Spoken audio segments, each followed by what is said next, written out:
Latest on Nigella Lawson from Dan.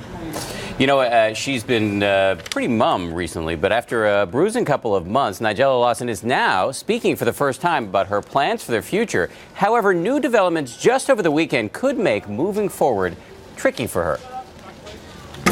Going by the orgasmic faces she makes in this promotional video for the second season of her show, which is called The Taste and will air on ABC next month, Nigella Lawson is ready to move on from an excruciating year.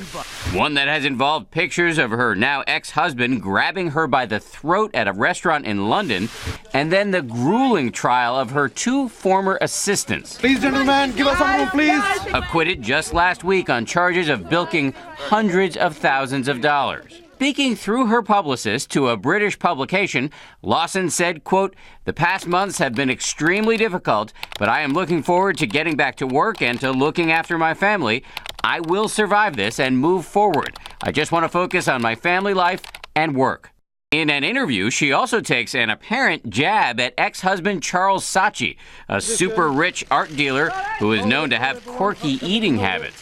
Quote, "I don't find it attractive if a man doesn't eat. Fear of flesh for me equates with a lack of interest in life." Despite Lawson's desire to put the past behind her, it may not be so easy. Over the weekend, British police announcing they will take a look at Lawson's admissions during the trial of her assistants that she used marijuana and cocaine. One of her assistants also said Lawson let her teenage children smoke weed. On the stand, Lawson denied being an addict, saying she smoked an occasional joint and used cocaine a handful of times, but, quote, "The idea that I am a drug addict or habitual user of cocaine is absolutely ridiculous." An anonymous friend of Lawson's has reportedly said that the celebrity chef was floored by the acquittal of her former aides, but mostly Lawson is just truly angry at her ex-husband, who she blames for spreading those stories about her alleged drug abuse. People close to Lawson say her plan for revenge is to succeed professionally with her new show starting soon here on ABC, and her publisher promising to reissue all of her cookbooks. Okay, thank you, Dan. Let's go to another Dan right now, our Chief Legal Affairs anchor, Dan Abrams. I think the surprising things here is this notice that perhaps she might be investigated on these drug charges. This is an outrage, right? She was the alleged victim here, and now the authorities are talking about possibly investigating her for drug use and even social services possibly coming in because there are children in the house.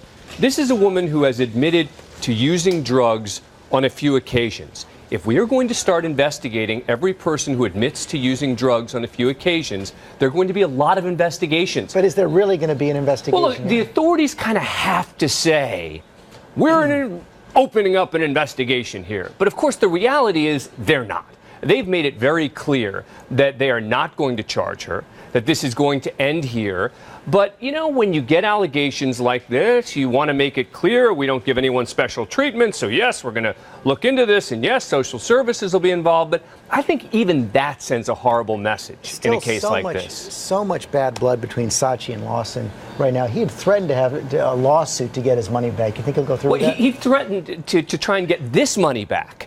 And part of the reason for that was to make sure she testified in this case. I don't think there's a chance he's going to sue her for that money. I think that was just a threat from his lawyer. You listen to what he said in his testimony in this case, and you know, if he were to sue, that could be used against him because he was very defensive and protective of her in his testimony in connection with this case because she really did become the one who was on trial here. When you look back at who suffered the most as a result of this case, it wasn't the two former assistants, it wasn't Saatchi, it was Nigella Lawson. And he pulled back some of those charges of drug abuse. Absolutely, yeah. Okay, Dan Abrams, thanks very much.